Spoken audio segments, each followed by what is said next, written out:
Hello everyone, welcome to all in the next class. Dear student, in previous classes we have studied about the earthquake. पिछले class में हमने जाना कि earthquake कैसे जो है आता है और earthquake आने के पीछे का रीज़न क्या है, क्या क्या टेक्निकल पॉइंट्स हैं, इन सब के बारे में हमने चर्चा किया। और आज की जो क्लास है इसमें हम डिस्कस करेंगे कि अर्थक्वेक को हम कैसे मेज़र करते हैं। साथ ही साथ हम जानेंगे सुनामी के बारे में, सुनामी आने का उसका क्या रीज़न होता है, सुनामी जो वर्ड है ये कहाँ से आया है। और इसके साथ ही साथ हम बात करेंगे जापान में जो 2011 में जो अर्थक्वेक आया था, सुनामी आई थी उसकी क्या स्टोरी थी वो भी हम आज डिस्कस करेंगे। और साथ ही साथ हमारे इंडिया में जो 2004 में हिंद महासागर में जो अर्थक्वेक आया था उसके बारे में भी हम डिस्कस करेंगे, तो बने रहिए लास्ट तक। So let's start.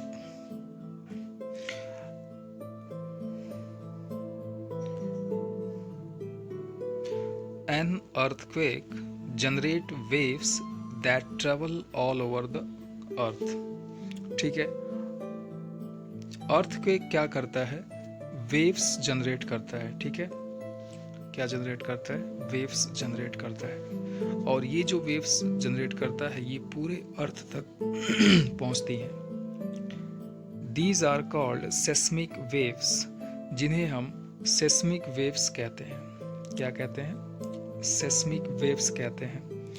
अर्थक्वेक जो वेव्स जनरेट करती हैं उनको हम सेस्मिक वेव्स कहते हैं।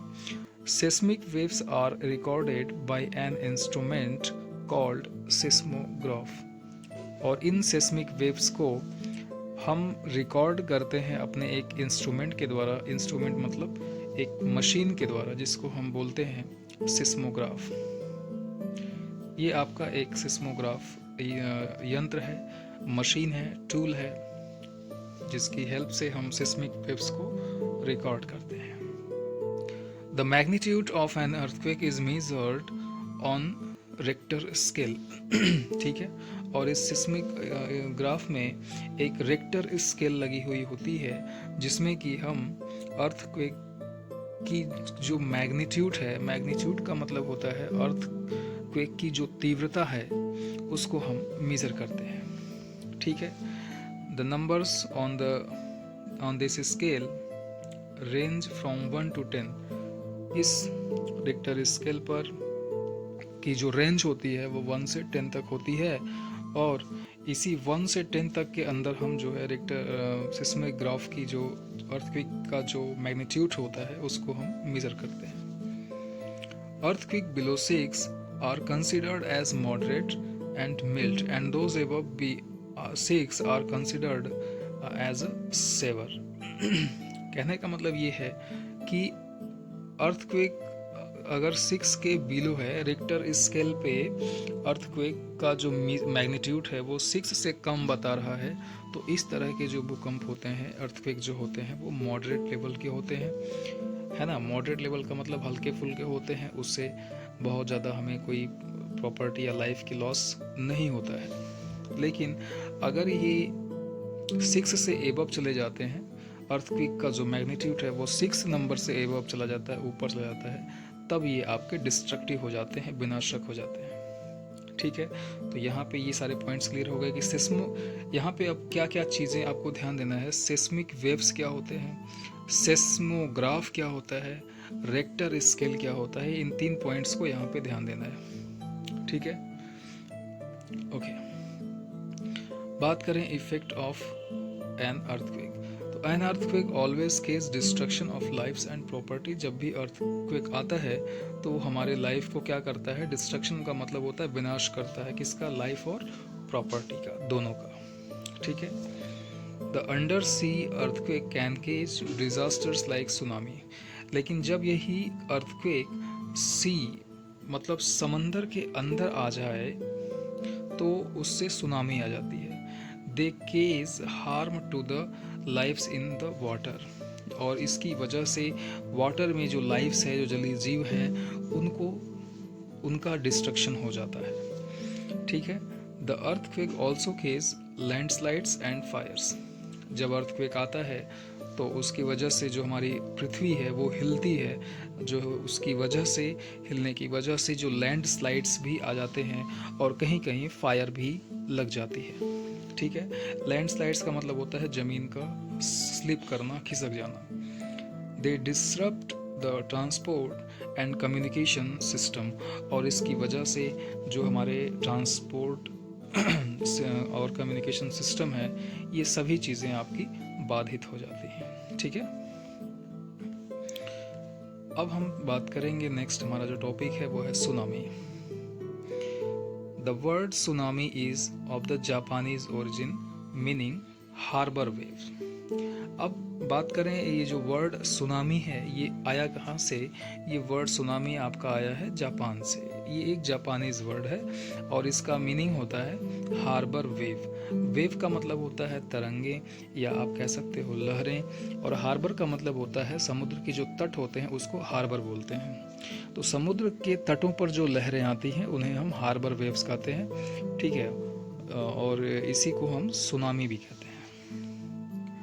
Tsunami used to be called tidal waves. Tsunami को हम टाइडल वेव्स भी कहते हैं, but they actually have nothing to do with the tides.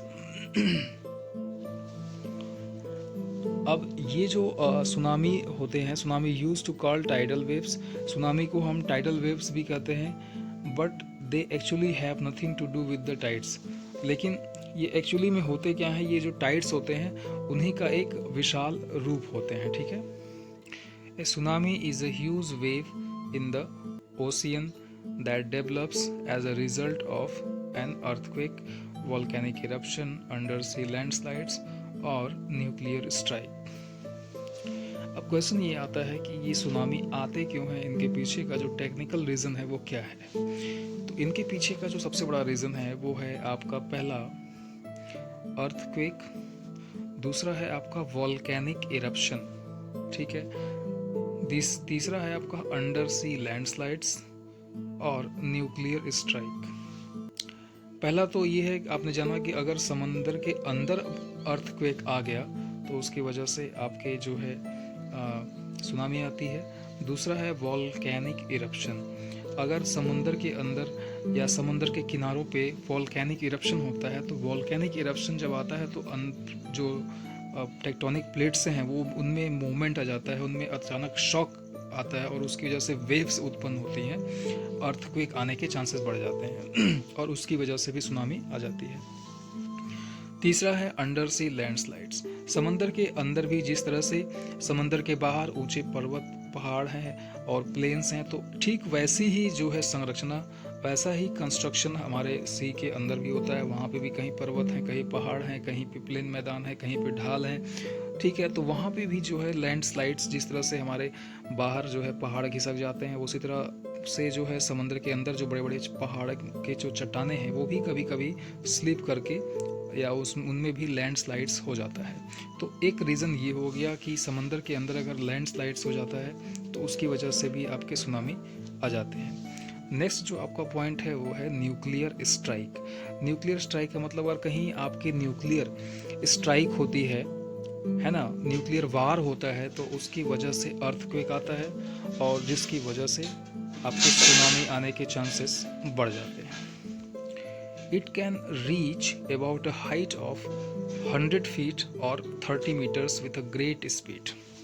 अब अगर इसकी स्पीड और हाइट की बात करें तो ये लमसम 100 फीट, 100 फीट का मतलब होता है आपके कम से कम 10 या 12 मंजिला की जो बिल्डिंग होती हैं उतनी हाइट के जो है इनकी हाइट, जो लहरें होती हैं सुनामी की, उतनी ऊंचाई तक इसकी लहरें जाती हैं और एक मोटी जो है पानी की दीवार की संरचना जो है बन जाती है और वो उनकी जो स्पीड होती है वो काफ़ी फास्ट होती है और इतनी फास्ट होती है कि जो जेट आपके समंदर में जो जेट चलती हैं उनसे भी ये काफ़ी फास्ट होती हैं। ठीक है, this powerful wall of water reaches the coast and cases a lot of damage to lives and property।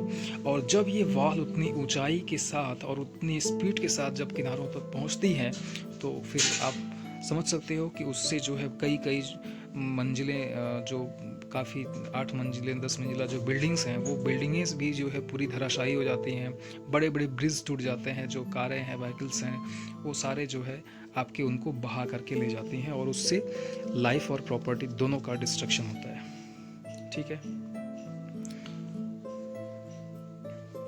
The undersea earthquake occurred in the Indian Ocean caused the tsunami of December 2004, in which thousands of people from India, Sri Lanka, and Indonesia lost their lives and property worth crores was damaged.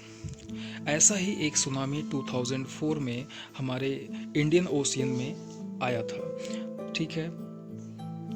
तो उसमें क्या हुआ कि thousands of people, हज़ारों लोग, जिसमें कुछ लोग इंडिया के थे, कुछ लोग श्रीलंका के और कुछ लोग इंडोनेशिया थे, उसमें बहुत सारे लोगों की, हज़ारों लोगों की उसमें जानें चली गई और उसके साथ ही साथ प्रॉपर्टी का भी लॉस हुआ। ठीक है।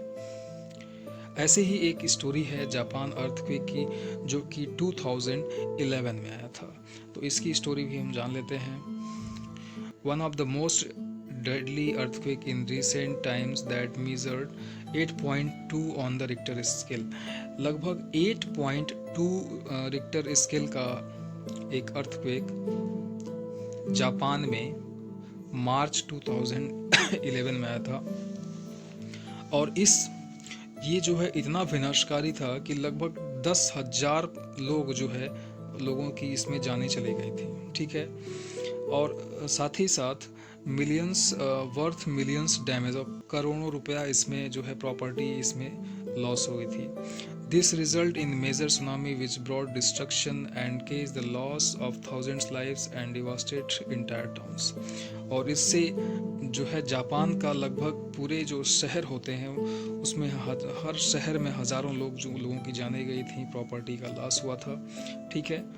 Massive fire was केस्ड by an earthquake in oil company. यहाँ तक कि एक ऑयल कंपनी थी जिसमें जो है भयंकर कह लीजिए आग लग गई थी और वो आग इतनी भयंकर थी कि लगभग 10 दिन तक वो आग जो है उसमें वहाँ पे जलती रही। और साथ ही साथ the working of 11 nuclear reactors, Japan में 11 जो न्यूक्लियर रिएक्टर्स होते हैं, न्यूक्लियर रिएक्टर्स क्या होते हैं इनके बारे में हम आपको कभी चर्चा करेंगे, was automatically shut down following the earthquake. Shut down के मतलब ऑटोमेटिक जो है उनमें कुछ ऐसे सेंसर्स लगे होते हैं जिससे अगर कहीं उनको लगता है कि खतरा आने वाला है तो वो ऑटोमेटिक बंद हो जाते हैं। और उसकी वजह से हुआ क्या कि over 2 lakh people were evacuated from there. वहाँ पे क्या हो गए, लगभग 2 लाख लोग वहाँ पे जो है फंस गए।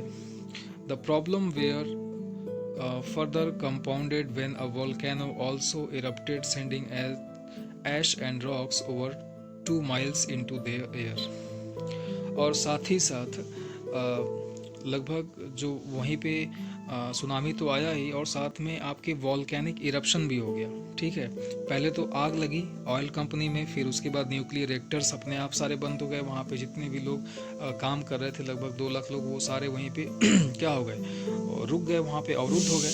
ठीक है। सारा रास्ता ब्लॉक हो गया और साथ ही साथ जो है वॉल्केनिक इरप्शन भी हो गया, मतलब वहाँ पे ज्वालामुखी भी विस्फोट हो गया और उसकी वजह से वहाँ पे जो है पूरा जो राख का जो ढेर होता है वो भी वहाँ पे इकट्ठा हो गया और आसमान में लगभग 2 माइल्स तक, 2 माइल्स का मतलब होता है लगभग 3 किलोमीटर ऊंचाई तक पूरा जो है राख के धुएं जो है ये सारे पूरे जो है वातावरण को, इन्वायरमेंट को पॉल्यूट कर दिए। इससे जो है एक बहुत बड़ी समस्या जो है जापान के सामने आ गई 2011 में। ठीक है। ये थी आपकी जापान के सुनामी की स्टोरी। नाउ आगे चलते हैं। It is important to know about tsunami because it causes a major damage and loss of life in the areas along coast lines which are affected by it. अब चूँकि tsunami जो है की वजह से बहुत ज़्यादा जो है लाइफ और प्रॉपर्टी दोनों का नुकसान होता है, इसलिए इसके बारे में जानना और इसके बारे में समझना एक इम्पॉर्टेंट सब्जेक्ट बन जाता है। ठीक है। It's knowledge serves several interested. और जब हम इसके बारे में स्टडी करते हैं तो इसमें कुछ और इंटरेस्टेड फैक्ट्स निकल के सामने आते हैं। पहला है आपका साइंटिफिक इंटरेस्ट।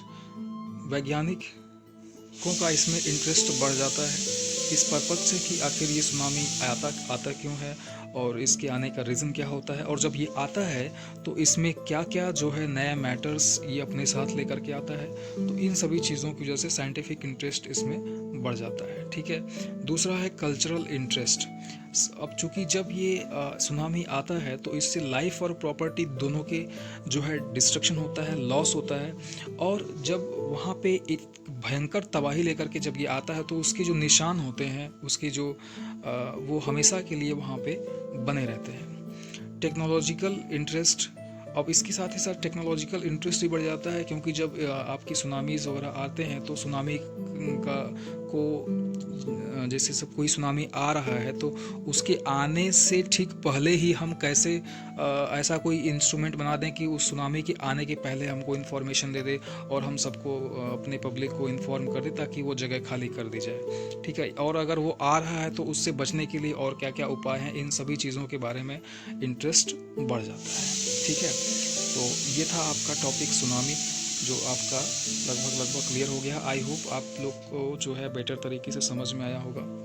ठीक है। अगर कोई प्रॉब्लम है, कोई समस्या है तो आप कमेंट कर सकते हैं। अब कुछ वर्ड्स के बारे में जानते हैं जो हमारे लिए इम्पोर्टेंट हैं।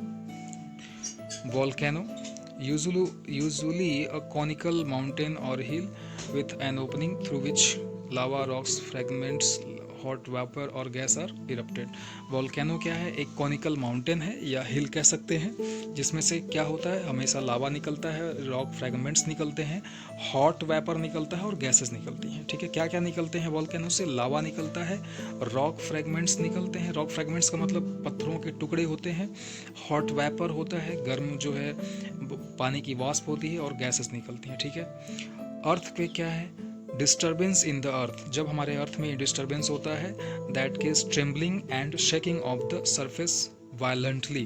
तो उसकी वजह से क्या होता है कि हमारे जो अर्थ की सरफेस है वो ट्रेम्बलिंग एंड शॉकिंग, हिलने डुलने लगती है, जिसकी वजह से हमारे जो सरफेस होता है अर्थ का वो वायलेंटली मतलब बहुत ही तेज़ी से उसमें वाइब्रेशंस हो जाते हैं। फोकस क्या होता है?